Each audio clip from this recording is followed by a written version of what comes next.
Who did afternoons in 73 at Cayman? 73 afternoons. I left Cayman in August of 73 is when I left them to go to KCAL, to do mornings on KCAL. So I had been working for Dusty Morgan, who was the PD at that point. And my guess would be that Dusty did afternoons. The reason I'm asking, remember when that Canadian came out with the Americans? That story about I Don't Blame where they played the Battle Hymn of the Republic in the background. Yes. Yeah, I faintly remember that. Well, Cayman did a parody on it called the Mentonians. Oh, that would have been Dusty. Yeah, Dusty on his show, he would do the weather and he would say, and currently in Mentone Beach. Oh, really? And Mentone didn't have a beach that I know. Oh, I've been to it. So I lived there. Oh, did you? Oh, yeah. Is there a good beach there? It's a gravel pit that fills with water. Oh, okay. Well, Dusty was the only one on the staff who found that funny. And he talked about Mentone all the time. After Dusty left Cayman, and I'm not sure what year he left because I left there in 73, and I think he hung around for a little while longer. He went back to Sacramento. He was legendary on KXOA up there, and I don't know, probably the AM instead of the FM.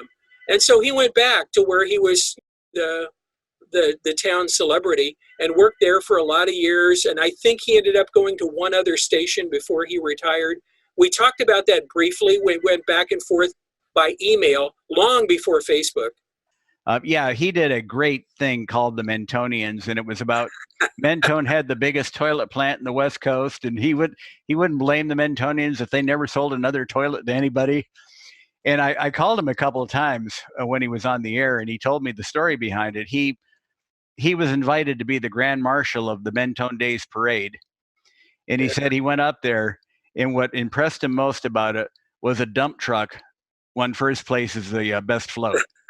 And it was just a dump truck. They didn't fix it up or anything. So he said he kind of enjoyed Mentone after that. And I do remember now that he told Mentone jokes, but yeah. Oh, that'd be great. That was Dusty's humor. He was fun. He was a fun guy to be around.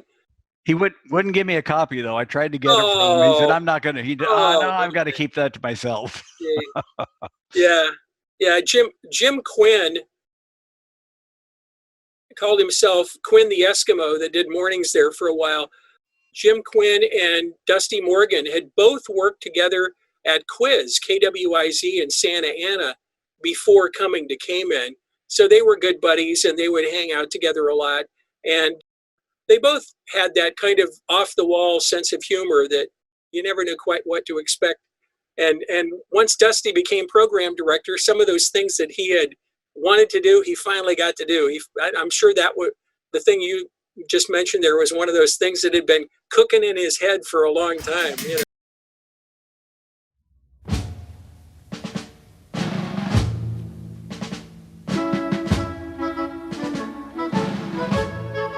The United States dollar took another pounding on German, French, and British exchanges this morning, hitting the lowest point ever known in West Germany. It has declined there by 41% since 1971, and this Canadian thinks it's time to speak up for the Americans as the most generous and possibly the least appreciated people in all the world. As long as 60 years ago, when I first started to read newspapers, I read of floods on the Yellow River and the Yangtze. Well, who rushed in with men and money to help? The Americans did, that's who. They have helped control floods on the Nile, the Amazon, the Ganges, and the Niger. Today, the rich bottomland of the Mississippi is underwater, and no foreign land has sent $1 to help. Germany, Japan, and to a lesser extent Britain and Italy were lifted out of the debris of war by the Americans, who poured in billions of dollars and forgave other billions in debts. None of those countries is today paying even the interest on its remaining debts to the United States. When the franc was in danger of collapsing in 1956, it was the Americans who propped it up, and their reward was to be insulted and swindled on the streets of Paris.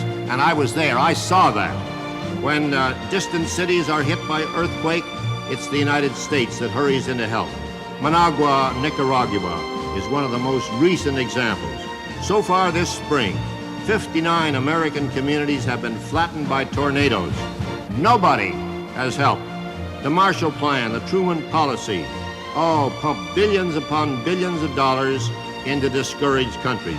And now newspapers in those countries are writing about the decadent, warmongering Americans. Now, I'd like to see just one of those countries that is gloating over the erosion of the United States dollar build its own airplanes. Come on now, you, let's hear it. Does any country in the world have a plane to equal the Boeing jumbo jet, the Lockheed TriStar, or the Douglas 10?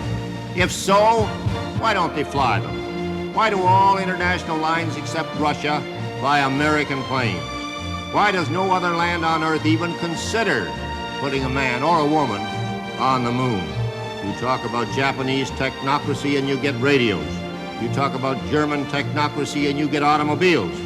You talk about American technocracy and you find men on the moon, not once but several times, and safely home again. You talk about scandals and the Americans put theirs right in the store window for everybody to look at. Even the draft dodgers are not pursued and hounded. They're right here on our streets in Toronto. Most of them, unless they're breaking Canadian laws, are getting American dollars from Ma and Pa at home to spend up here. When the Americans get out of this bind, as they will, who could blame them if they said to hell with the rest of the world? Let somebody else buy the bonds. Let somebody else build or repair foreign dams or design foreign buildings that won't shake apart in earthquakes. When the railways of France and Germany and India were breaking down through age, it was the Americans who rebuilt them. When the Pennsylvania Railroad and the New York Central went broke, nobody loaned them an old caboose.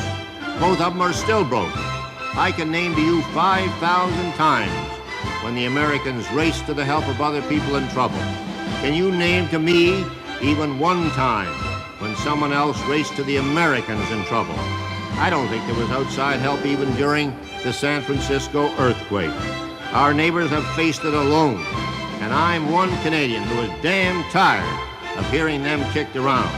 They'll come out of this thing with their flag high, and when they do, they're entitled to thumb their noses at the lands that are gloating over their present troubles.